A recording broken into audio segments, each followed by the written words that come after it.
प्यारे बच्चों, नमस्कार।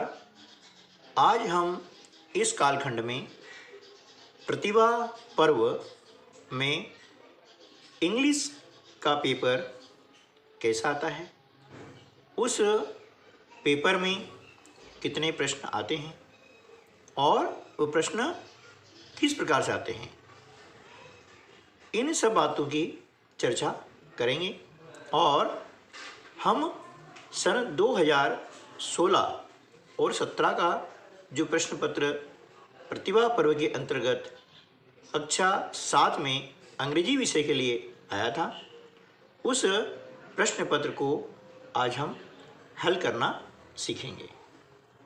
तो चलिए दोस्तों, शुरू करते हैं हम आज का वीडियो। देखिए, प्रतिभा पर्व परीक्षा में वर्तमान में जो पेपर का ब्लूप्रिंट है वह इस प्रकार से है।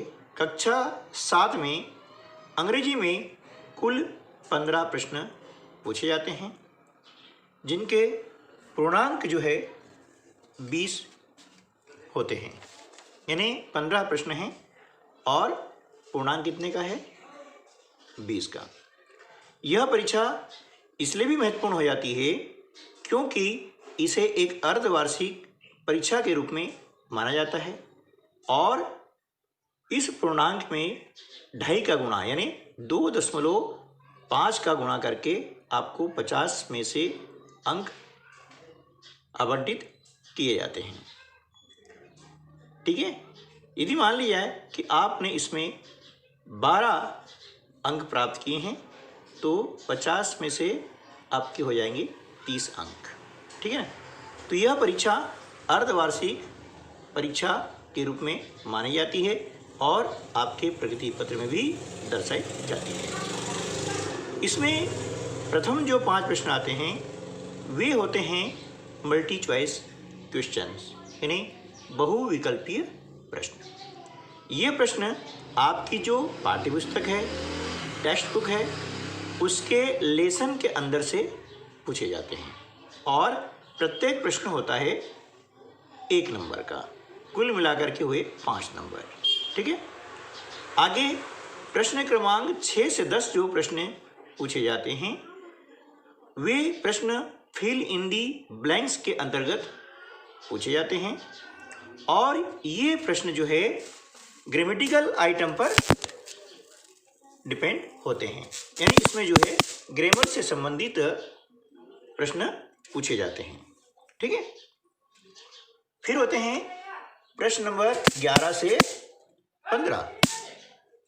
इसके अंतर्गत आपको एक पैसेज दिया जाता है, यानी अपठित गद्यांश, और उस पेजेस में से है ना नीचे जो प्रश्न दिए जाते हैं उनके आपको आंसर फाइंड आउट करना होते हैं और पेसेज का प्रत्येक प्रश्न जो है वह होता है 2 नंबर का। ठीक है, ये हुआ हमारा प्रश्न पत्र का स्वरूप। अब हम आज सन 2016 और 17 में जो क्वेश्चन पेपर आया था कक्षा 7 की अंग्रेजी विषय के लिए, तो उसे आज हम हल करना सीखेंगे। तो चलिए, आप देख रहे हैं कि प्रश्न पत्र अंग्रेजी का है, पूर्णांक इसके हैं 20। क्वेश्चन 1 to 5 यानी 1 से 5 तक है। चूज द करेक्ट आंसर, है ना, सही उत्तर को आपको क्या करना है? चुनना है ना। पहला है Olympic games are held once in. Option दिए गए हैं a year, 2 years, 4 years, 5 years। यानी ओलंपिक गेम्स जो है प्रत्येक कितने वर्षों में आयोजित होते हैं। तो हम जानते हैं कि ओलंपिक गेम्स जो है प्रत्येक 4 वर्ष में आयोजित होते हैं। तो आपका ऑप्शन सी जो है सही हो जाएगा और इसके ऊपर आपको ऐसा सर्कल बनाना है, गोला लगाना है। ये आपका हो गया सही आंसर, यानी करेक्ट आंसर। ठीक है ना? ओके। सेकंड है हु वाज अप्पू। अप्पू कौन था, है ना। तो आपने टेक्स्ट बुक में पढ़ा होगा कि अप्पू वाज एन एलिफेंट, है ना। अप्पू क्या था, एक हाथी था। तो ऑप्शन सी जो है हमारा करेक्ट आंसर होगा, ठीक है। वेयर डिड विनोद गो, विनोद कहाँ गया था। ऑप्शन दिया है भोपाल, इंदौर, ग्वालियर, दमोह, है ना। तो इसमें से करेक्ट जो आंसर है वह है भोपाल। तो option A is correct answer, ठीक है। विनोद भोपाल गया था।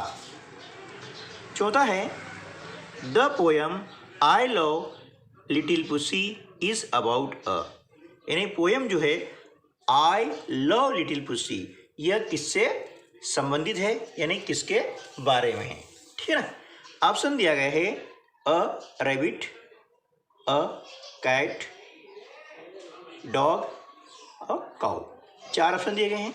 इनमें से सही ऑप्शन है बी यानी कैट, है ना। The poem I love little pussy is about a cat, ठीक है ना। चलिए अगला क्वेश्चन है 5वां।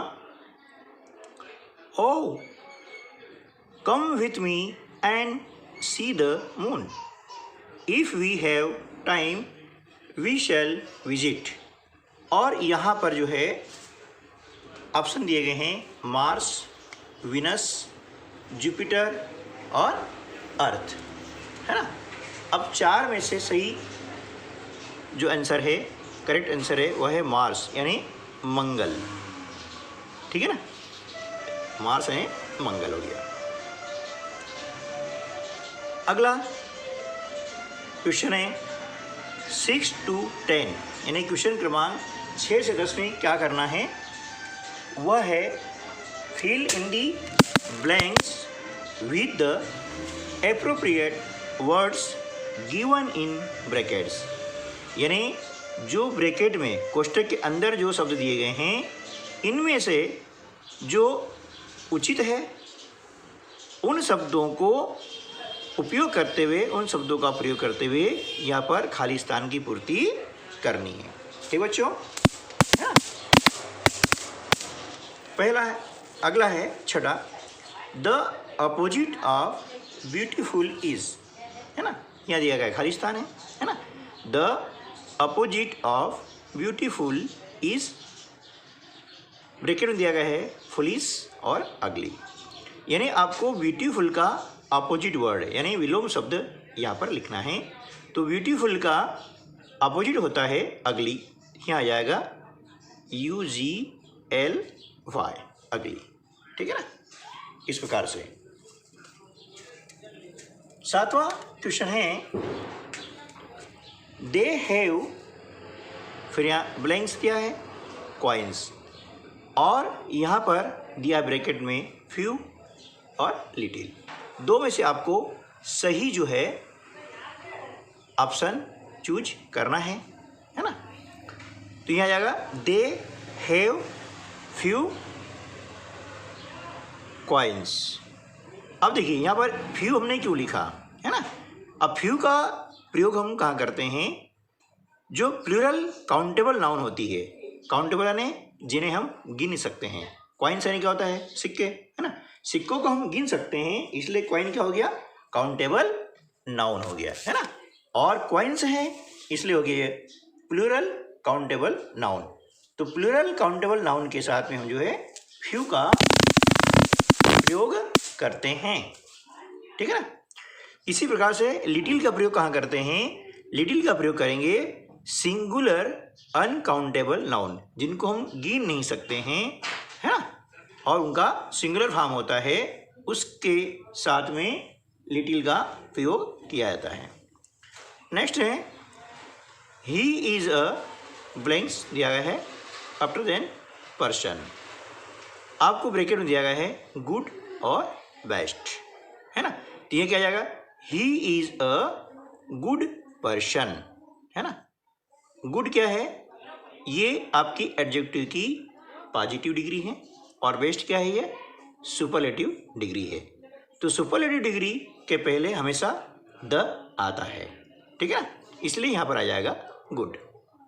अगला है the past tense of eat is, है ना, ईट का पास्ट टेंस फॉर्म क्या होगा, है ना। तो यहाँ पर दिया है एट और ईटन, इनमें से सही आंसर आ जाएगा एट, है ना। Ate is the past tense form of eat, ठीक है ना।